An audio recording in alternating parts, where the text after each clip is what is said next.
না না না, কালকে সময় মতো মাংস পৌঁছাই দিব। হ্যাঁ আচ্ছা ঠিক আছে। স্যার বলছি ওই দোকানে মাংস কিন্তু আজকে ভেজাল আছে, আজকে যদি যায় না সাড়ে মাংস দিই। সেটা না হয় আমি বুঝবো, আপনি আপনার চরকায় তেল দেন। ভালো আছেন স্যার? কালকে মাংস কেমন ছিল? মাংস খুবই ভালো ছিল, আমার বাবা মা খুব পছন্দ করেছে। কাল আমাদের বাসায় একটা প্রোগ্রাম আছে, তো রান্না বান্না অনেক কাজ আছে, ভাবতেছি তোমাদেরকে দিয়ে করো। স্যার আপনি আমার এখন কিসের প্রোগ্রাম হইব আর কখন হইব, কোথায় হইব? আগামীকাল আমাদের বাড়িতে একটা জন্মদিনের প্রোগ্রাম হবে, তোমরা কি করতে পারবা? হ্যাঁ অবশ্যই পারবো। আপনি ঠিকানা নাম দেন। এই কার্ডে আমার বাসায় অ্যাড্রেস আছে, এখানে আসলে হবে। আচ্ছা ঠিক আছে, আমরা সময় মতো চলে আসুন। আপনি কোনো চিন্তা করেন না, কালকে খান চাচারে নিয়ে আমরা সকাল সকাল চলে যাবো। খান চাচা আবার কে? আরে খান চাচাই তো আসল কারিশমা, সেই তো রান্নাটা করবো। এর রান্না খাই তো আপনারা পাগল হয়ে যাবেন। স্যার হয় আমার বাপের কথা কইতাছে।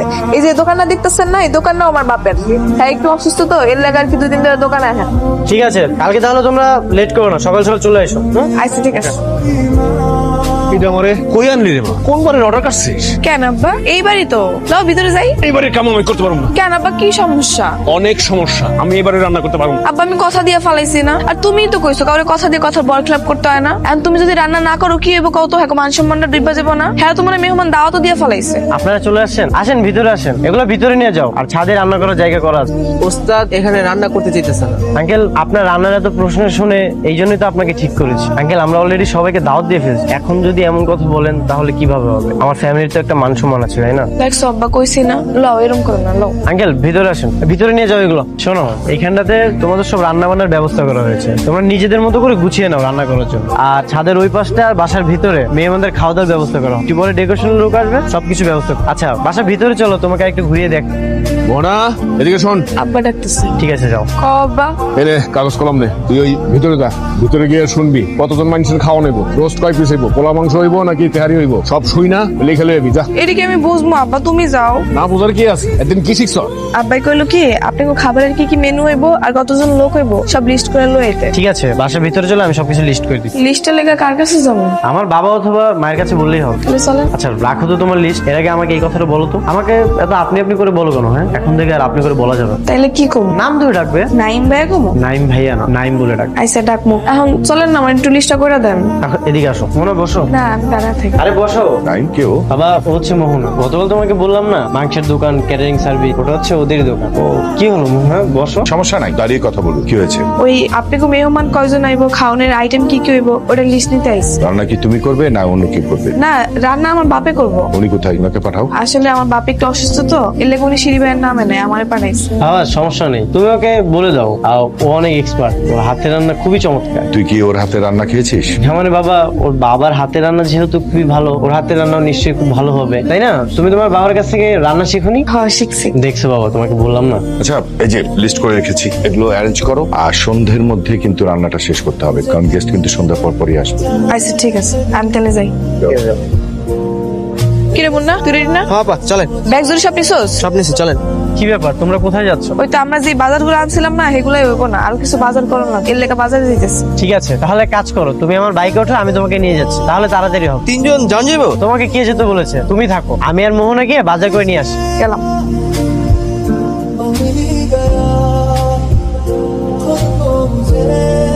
সবই বুঝছি, মায়া মানুষ পায়া পঙ্খিরা যে করে উড়াল দেওয়া লয়ে গেলে। আর আমার স্কুল থেকে জিগেল না, কিরে মুন্না তোর কি কষ্ট হইতেছে? তোর একটু সাহায্য করুক, আমাদের লাইফটা না খুবই কষ্টের। আচ্ছা আপনি তাহলে এনে খারান, আমি বাজারগুলো করে নিয়ে আসি। আবারও আমাকে আপনি করে বলতেছো? বললাম না আপনি করে বলা যাবে না। আচ্ছা ঠিক আছে আর কমো না, কিন্তু আমার অনেক খারাপ লাগতেছে। কেন? আজকে আপনার জন্মদিন আর আপনি আমার লাগে এত কষ্ট করতে আইছেন। কষ্ট? কি এমন কষ্ট করলাম? আমার তো আরো ভালোই লাগতেছে। আচ্ছা এই ঝুড়িটা আমার কাছে দাও, আর কি কি লাগবে আমি তোমাকে হেল্প করতেছি। দাও মামা, মশলা দেন তো। কয় কেজি দেবো? দেন 10-20 কেজি দেন। আরে পাগল নাকি তুমি? এত মশলা দিয়ে কি গোসল করবা? গোসল করবো কেন, মশলা লাগবে না? অত লাগবে। তাহলে কত কেজি লাগবে? 1 কেজি হইলে। আচ্ছা মামা তাহলে 1 কেজি দেন। আরে খারাপ, আগে দামটা জিগাই। চাচা কেজি কত করে মশলার? 400 টাকা কেজি। কি কর, কারণ বাজার তো 200 টাকা করে বিক্রি করে, আপনি এত বেশি বিক্রি করেন কি লেগা? নিমই না। হ্যাঁ নেক না, সমস্যা নাই তো, ওনাদের লাভ করতে হবে না? আজব মানুষ তো তুমি, এর লেগে এত বেশি লাভ করবো? চাচা আপনি কি 200 করে দিবেন, নাইলে অন্য দোকানে যাব? আচ্ছা দেন 200 টাকায় দিয়ে। আমার মনে হয় কি জানো, লোকটা ঠুক। আরে ঠকে নাই, দোকানদাররা সবসময় এরকম দাম বাড়ায় বাড়ায় করে, পরে ঝাড়ি মারলে দাম কমায়। তাহলে আরেকটা ঝাড়ি দিতা, ফ্রিতে দিয়ে দিত। আমি শুনছি বড় লোকেরা নাকি মাথা মোটা হয়, এখন দেখতেছি তুমি সত্যি সত্যি মাথা মোটা, বুঝো না কিছুই। চলো। আসসালামু আলাইকুম আঙ্কেল। ওয়ালাইকুম আসসালাম, কেমন আছো তুমি? যাও ছাদে যাও। এই তো নাইম চলে আসছে, দেখেছো? নাইম, এসব সবজি টবজি তোর মাথায় কেন? ক্যাটারিং এর ব্যবসা শুরু করলি নাকি? না মানে বাবা, মেয়ে মানুষ তো দুইটা জিনিস তো আর একসাথে নিতে পারবে না, এই জন্য আমি একটু হেল্প করতেছি। তুই হেল্প করবি কেন? ওদের লোকজন নেই নেওয়ার জন্য? না মানে ছি ছি ছি ছি ছি, তোর অধপতন দেখে আমি সত্যি অবাক হচ্ছি। যা ইচ্ছে তাই করে বেড়াচ্ছিস। পাগলের জন্য আপনি এগুলো রাইখা দেন, মুন্না এসে সব নিয়ে যাবে। যাবে তাহলে যাও। শোনো, তোমার ছেলের মতিগতি আমার কিন্তু ভালো লাগছে না। চোখে চোখে রাখবা। আচ্ছা ঠিক আছে, রাগ চোখে মাথা ঠান্ডা করো না। সারাক্ষণ খালি চিল্লাচিল্লি, আসার লাগে শুধু শুধু বকাবকি করছে। কিরে কই তোরা? এতক্ষণ লাগে তোদের আসতে? এদিকে নাইম কি কাণ্ড করেছে জানিস? তাড়াতাড়ি আয়। আচ্ছা রাখ, নাইম এসেছে। আরে ওয়েলকাম ওয়েলকাম রোমিও। সুন্দরী মেয়ে পেয়ে সেই সকাল থেকে বন্ধুদেরকে ভুলে আছিস। আচ্ছা শোন, এটা কষাই ঘরের হলেও এটা দেখতে খুব সুন্দর। তা অবশ্য তুই ঠিক বলেছিস। তা কি ভাবছিস, প্রপোজ করবি না? আরে না, আরে কেন করবি না? আজকাল এরকম সুন্দরী মেয়ে পাওয়া যায় নাকি? নাহলে আমি গিয়ে মেয়েটাকে করি। এখন তো আর প্রেম করা ছাড়া কোনো গতি নেই। শোন, সময় থাকতে থাকতে মেয়েটাকে গিয়ে প্রপোজ করে, তাহলে দেখবে আরেকটা ছেলে এসে ভেগে নিয়ে চলে গেছে। তুই বলছিস আমি প্রপোজ করবো? ঠিক আছে। কি ব্যাপার, কোনো সমস্যা নাই তো? আচ্ছা, উনি এই গরমের মধ্যে গামছা পেঁচিয়ে আছেন কেন? আমগো খানচাতে একটু অসুস্থ লিগা। ও আচ্ছা, আমার ছেলেটাকে দেখে না, তোমাদের টিমের ওই মেয়েটা কোথায়? মোহনাপা আবার তো ওই যে ওই সাইডে পেজ চাপতাছে। আচ্ছা ঠিক আছে, দ্রুত রান্না শেষ করো।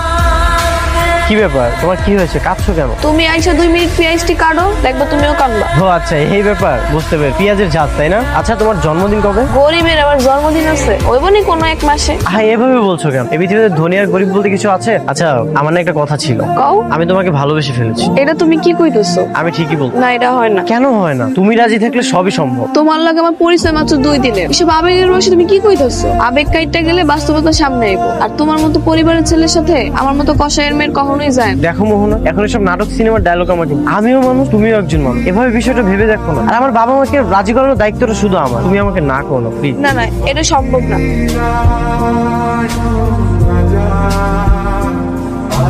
নাই, ছি ছি ছি ছি, ছি। এইরকম একটা মেয়ের সাথে এইভাবে মেলামেশা করছিস? এই শিক্ষা দিয়েছি? কি হলো রে মুন্না? চল তো দেখি। বাবা আমি ওকে ভালোবাসি। চুপ! আর একটা কথা বলবি না। ভালোবাসি এই শব্দটা আর যদি উচ্চারণ করিস, তোকে আমি কেটে নদীতে ভাসায় দিব। এই মেয়ে, তোর সাহস কি করে হয় আমার ছেলের দিকে নজর দেয়ার? তোর এত বড় দুঃসাহস হয় কি করে? ছোট লোক, তোকে আজকে মেরেই ফেলবো। খবর তো স্বামী, ভুল করে হলেও আমার মেয়ের গায়ে হাত দিবি তুমি? ও বুঝতে পেরেছি, তাহলে এই নাটকের আসল গুরু হচ্ছে তুমি। আর এই ছোট লোক মেয়েটা তোমারই মেয়ে। ছোট লোক আমার মেয়ে না, ছোট লোক তুই। সম্পত্তির লোভে ভাই হয়েও তুই গত 20টা বছর আমার কোনো খোঁজ খবর রাখিসনি। আমি যদি চাইতাম, এখনো যদি কেস করি, এই বাড়ির অর্ধেকটা আমার হবে, কিন্তু আমি কোনো দাবি রাখিনি। সৎ ভাই হওয়া সত্ত্বেও আমি আমার বাবার সমস্ত সম্পত্তি তোকে দিয়ে আমি গ্রামের বাড়িতে চলে গিয়েছিলাম, কিন্তু আজ 20টা বছর তুই একবারের জন্য আমার খোঁজ রাখিসনি। আর তুই বলছিস আমরা ছোট লোক? বেঈমান কোথাকার। আর শোন, আমরা যদি চাইতাম আমরা এই সব কিছু ফেলে দিয়ে চলে যেতে পারতাম, কিন্তু আমি যাইনি, কারণ তোর সম্মান নষ্ট হবে। তুই আমার ছোট ভাই, একমাত্র ছোট ভাই। চল তাড়াতাড়ি রান্না শেষ করে মেহমানদের খেতে দিতে হবে, তারপর আমরা চলে যাবো। আপনি খান সাহেব? হ্যাঁ, কোনো সমস্যা? আপনি কি জিএম তেহারিয়ান রেস্টুরেন্টে কি খাবার আপনি সাপ্লাই দেন? হ্যাঁ আমি দেই, কি হয়েছে? বাতেন আপনার নামে থানায় জিডি করেছে, আপনাকে আমার সাথে যেতে হবে। এই আসো। আপনি আমার নামে জিডি করেছে? আমার অপরাধ? আপনি গরুর মাংসের সাথে কুকুরের মাংস সাপ্লাই করেন, এত বড় সাহস আপনার? অসম্ভব, তোমার পাপ কাজ আমি কোনোদিনই করতে পারি না। স্যার, আমি বাতেন কষাই নিজে সাক্ষী, উনি এই কাজ করছে। দেখছি না? সত্যমিতা থানায় গিয়ে যাচাই হবে। এখন আপনি আমাদের সাথে চলুন, আসুন আসুন। দাঁড়ান অফিসার, আমার ভাই আর যাই করুক, এই জঘন্য কাজ কখনোই করতে পারে না। স্যার উনি আপনার ভাই? জি, আমার আপন বড় ভাই। স্যার আপনার ভাইয়ের বিরুদ্ধে বাতেন অভিযোগ করেছে যে উনি ভেজাল খাবার সাপ্লাই দিচ্ছে, কারণ ওনাকে আমরা নিয়ে দিতে। যে মানুষটা বিনা স্বার্থে কোটি টাকার বাড়ি ছেড়ে দিতে পারে,